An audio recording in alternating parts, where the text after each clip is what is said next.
حضرت امام جعفر صادق روایت کو نقل فرماتے ہیں۔ وہ فرماتے ہیں کہ حضرت یوسف علیہ نبی جنا سرکار اللہ کے نبی جب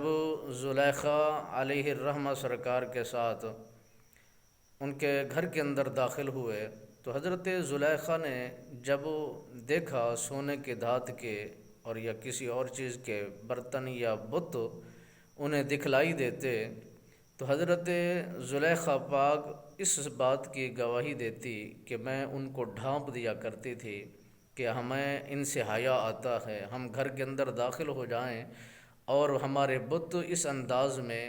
اس طرح پڑے رہیں تو ہمیں اس سے حیا آتی ہے۔ حضرت یوسف علیہ نبی جنا سرکار فرماتے ہیں میں تو اللہ کا نبی ہوں، مجھے اپنے خدا سے بہت زیادہ حیا آتی ہے،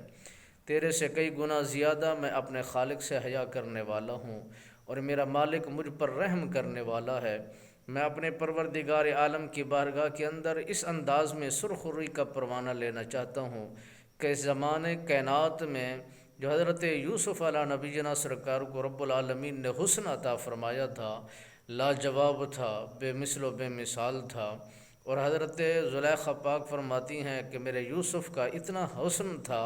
کہ دیکھنے والی ہکی بکی رہ جا کرتی تھی کہ حضرت یوسف علیہ نبی جنا سرکار کو جب خدا نے پیدا کیا ہے وہ سمجھتی تھی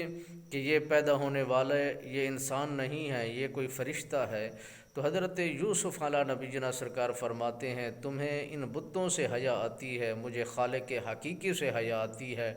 اور میں اس انداز میں بارگاہ خداوندی میں دونوں کائنات میں سرخ روئی کا پروانہ لینا چاہتا ہوں۔ اس طرح حضرت یوسف علیہ نبی جنا سرکار نے ہمیں سبق دیا کہ اپنے خدا سے اس انداز میں تم حیا کرو جس طرح تم دنیا میں حیا کرتے ہو۔